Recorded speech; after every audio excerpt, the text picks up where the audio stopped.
Welcome to the Full Nelson. Today I'm going to be doing a review of the Smith & Wesson M&P 2.0 Competitor. This is one of their new metal framed guns. I'm going to go over the things I like about this gun and the things that I don't like about it. So far I've run probably 400 rounds or so through this firearm and I have not had any malfunctions of any kind.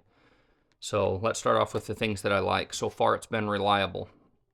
Another thing I like about it is the aesthetics of the gun. That's one of the main reasons I purchased it, is the way that the gun looks. I really enjoy the aesthetics of the firearm, and that will be subjective. I like the two-tone version specifically, which is what I ended up purchasing. So I like the reliability. I like the aesthetics of it. I like that they include 4 magazines with it from the factory. The sights on it, I think, are great.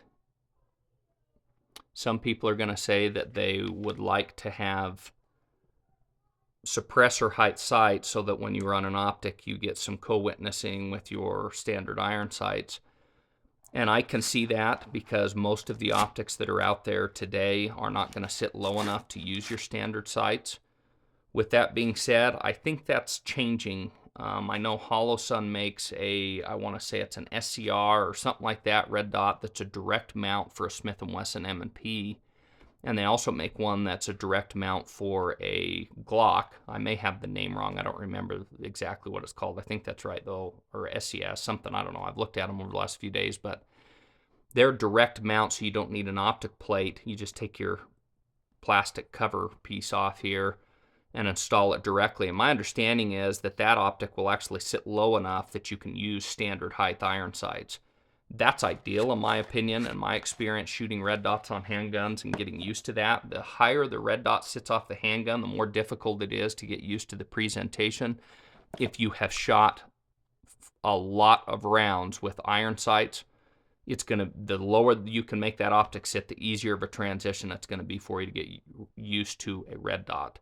So I don't know if Smith & Wesson were thinking of that. I kind of doubt it. I think they were thinking this is the sighting system you would want if you were running this gun with no optic on it competitively, that you're not going to want suppressor height sights to shoot competitively. You're going to want sights like these.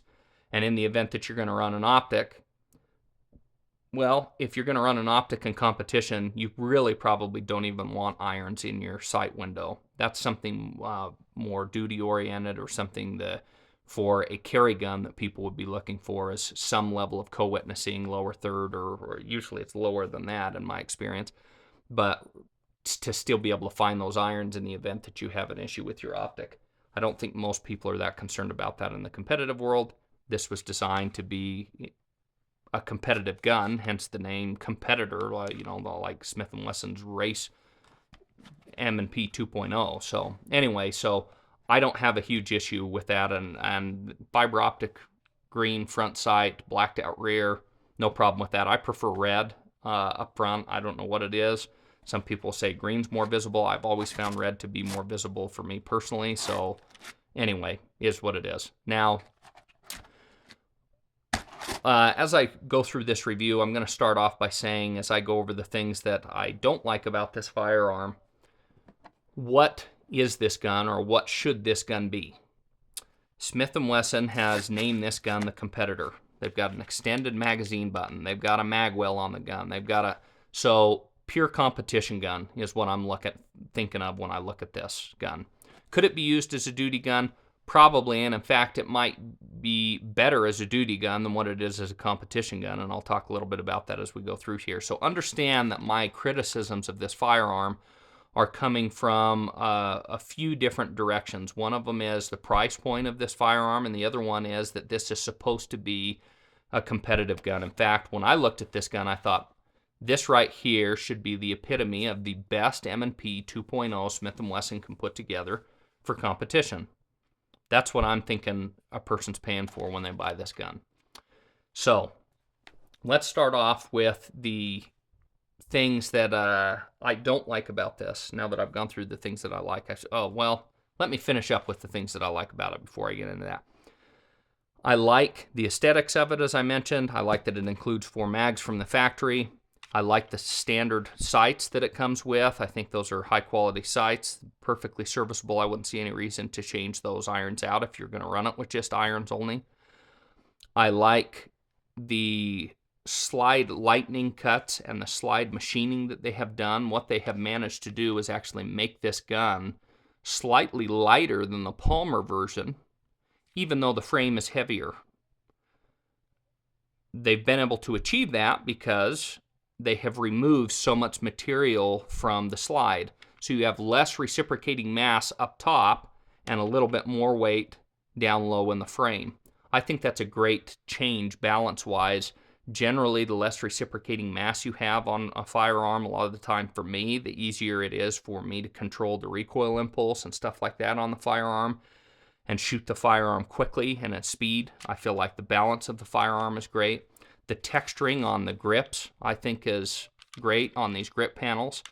Front and back strap, very aggressive. Some people might not like that. I really like that. So anyway, those are some of the things I like about it. Another thing I like about it is the trigger. There are things I don't like about the trigger, and I'll get into that. But the thing I like about the trigger is the pre-travel is very light. And then you hit a very distinct wall. And then if you pull slowly, you'll see there's a little bit of creep. If you pull slowly, I find usually what I do is I hit the wall and I give it a good firm press through that wall, and it breaks almost like a two-stage rifle trigger. So I think the trigger breaks pretty cleanly. The pre-travel is excellent.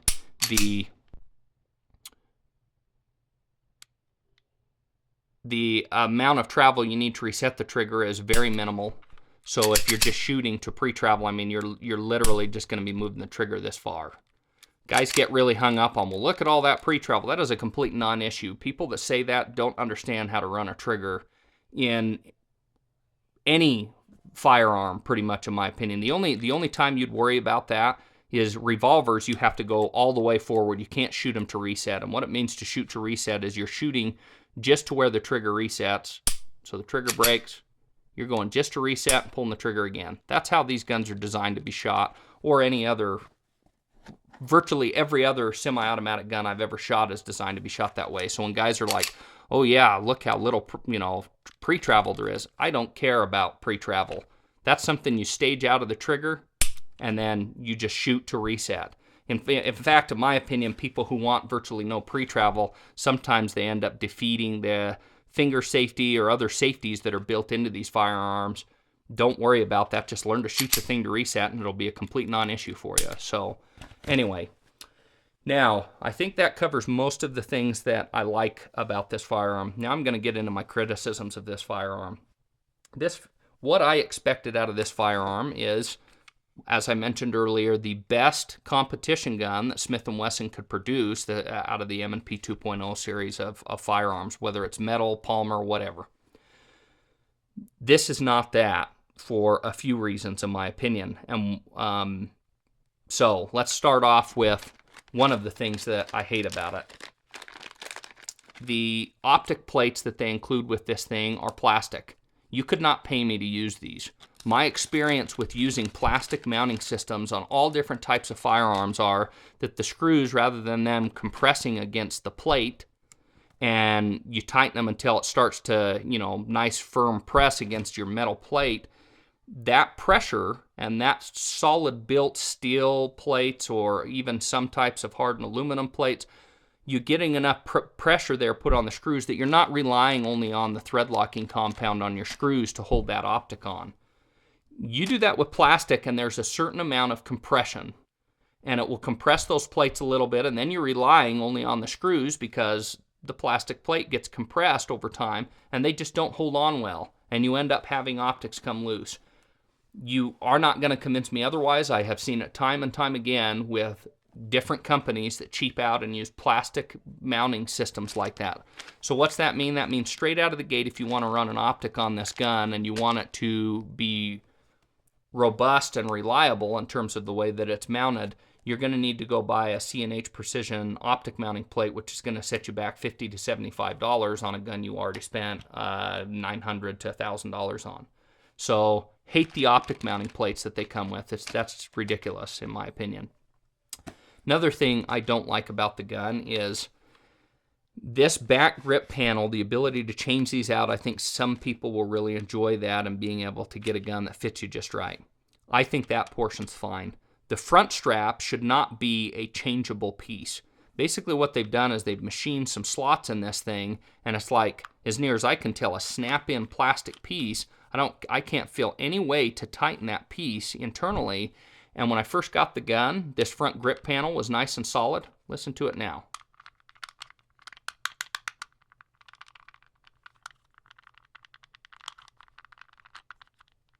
Okay, I don't know if you can hear that very well, but this piece, just from putting some heat on this gun by gripping it, and I've probably run maybe 400 rounds through the gun, tons of dry fire practice, stuff like that, getting used to presenting this gun, this panel has come loose.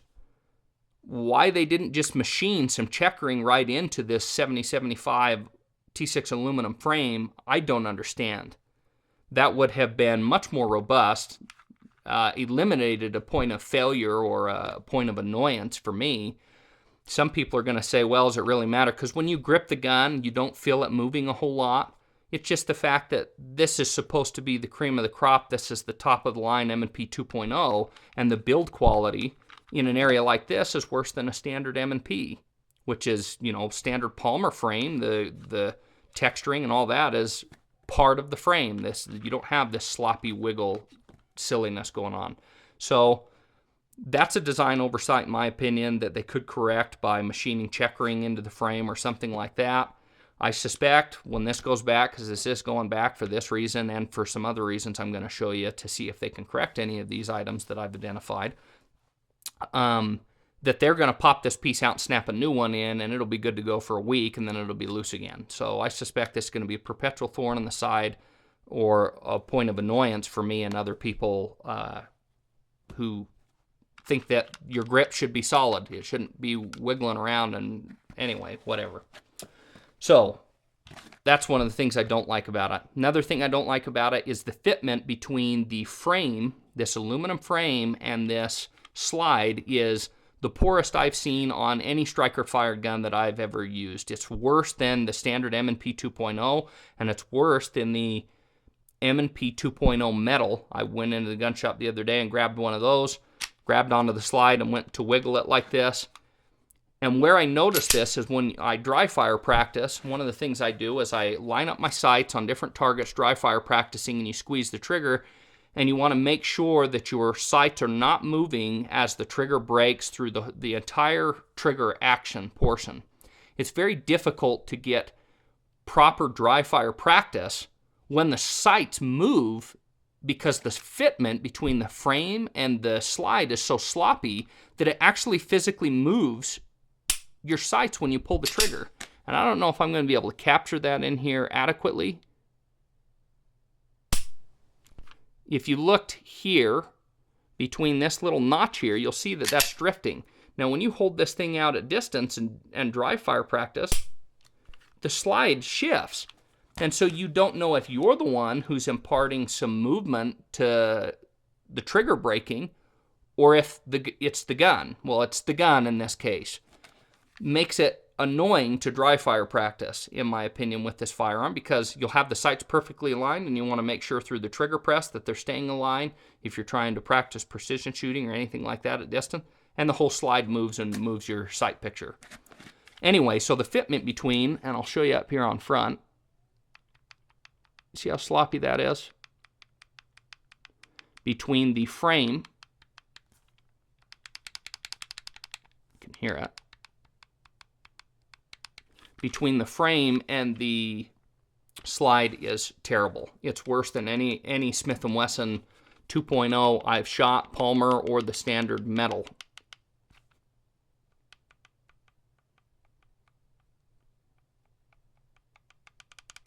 Anyway, so I hate that about it. The other thing I don't like about this gun is the trigger, in my opinion, is not as good as many of the Smith & Wesson M&P Performance Center models I have shot over the years, whether it's Generation 1 or Generation 2 guns.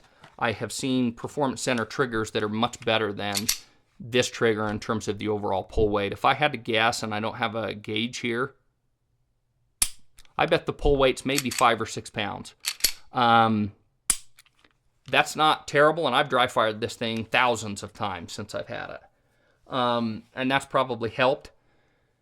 However, this is, again, in the context of this is Smith & Wesson's competition gun. This should be the best of the best that they can make. I would not compete with a trigger like this when you have triggers like the Walther PDP trigger or the Canik Rival series of handgun triggers floating around out there that probably have half the pull weight of this. So to me, it's not the pre-travel. It's not any of those things I described. I think all those things are good and on par with some of their competitors. It's the actual overall pull weight is just too heavy for a race gun. For a duty gun, probably fine. Some people find it fine. Even for that type of gun, I would still prefer a trigger that's more in line with like a Walther PDP or a Canik. So for $1,000 price point to be, I would expect the trigger to be really good, and it's not. It's no better than your standard M&P 2.0. So those are some of the things that I don't like about this gun. The fit between the slide to frame. Another thing I'll point out with the fit between the slide to frame, and you can all, it's easier if I pull this off so you can look at it. You'll see there's some rubbing up here where it's wearing the Cerakote out. And that's, for those who understand how almost all of these striker-fired guns are designed, they have these rails, is what I call them, steel guide rails or whatever, that are sitting in here. And the slide slides onto those, and the slide basically is just all of the wear and all of the movement should be on these rails. This shouldn't even be rubbing at all. But the tolerances are so sloppy in the fitment of these rails that I think that's causing some rubbing, or they just did not provide enough. They didn't machine this quite wide enough to where it's not rubbing. But there shouldn't be any rubbing on this to speak of. It should be, that slide should be riding on these 2 points, and that's it. So anyway, that's not a huge deal, but it's just an observation as somebody who understands how these things are actually supposed to operate. Anyway, so those are the things I like and do not like about this gun. At this point in time, I do not recommend this M&P 2.0 unless you're just a die-hard fan of M&P 2.0s, or you're like, I just love the aesthetics of it so much I've got to own it. This gun is not going to do anything for you that the standard Palmer frames won't do. As I mentioned, the trigger is no better. The fit and finish of this gun in certain areas is actually worse than some of their less expensive firearms. Like I said, between the sloppiness of the fit between the slide and the frame, and also between the this grip panel being all sloppy loose or coming loose. Those types of things, to me, on a gun that is almost double the price of your standard M&P 2.0, they just don't make any sense. And they're competing with things like the Canik Rival steel frame gun that just came out. This frame's aluminum, so it's already probably going to be a step behind as for people who are considering this gun for competition. And by the time you factor in the trigger, the sloppy front strap panel, the sloppy fit between slide and frame, this gun is not going to be competitive in any way with something like the steel frame Canik Rival. And that's disappointing to me, because I feel like in a lot of the other areas, as I mentioned, the aesthetics, the reliability that Smith & Wesson is known for, all those types of things, they have a lot going for them, but I feel like they dropped the ball in some of these areas. So anyway, this gun is going to be going back to see if they can fix this, have a permanent fix for this sloppiness here, to see if there's a way that they can rectify the fitment between the slide and the receiver. I don't know if they'll just uninstall these rails and put in rails that are slightly wider so that the tolerance between the frame and the rails will be a little bit snugger. I would appreciate that. And then find out if they have any options in terms of a trigger that is more suitable for a competition gun. I doubt that's going to be the case. In fact, I suspect they'll take this gun, they'll shoot it and say, hey, the gun works, and they'll send it right back to me the way it is. Given the things I'm seeing, I would not recommend buying one of these unless they work out some of these issues with this gun. I haven't heard anybody else that has reviewed these talk about any of those types of issues. So Anyway, there you go. That's been my experience with the gun. If you guys have any questions or comments or experience of your own, feel free to leave that in the comment section below. Thanks for watching. Have a nice day.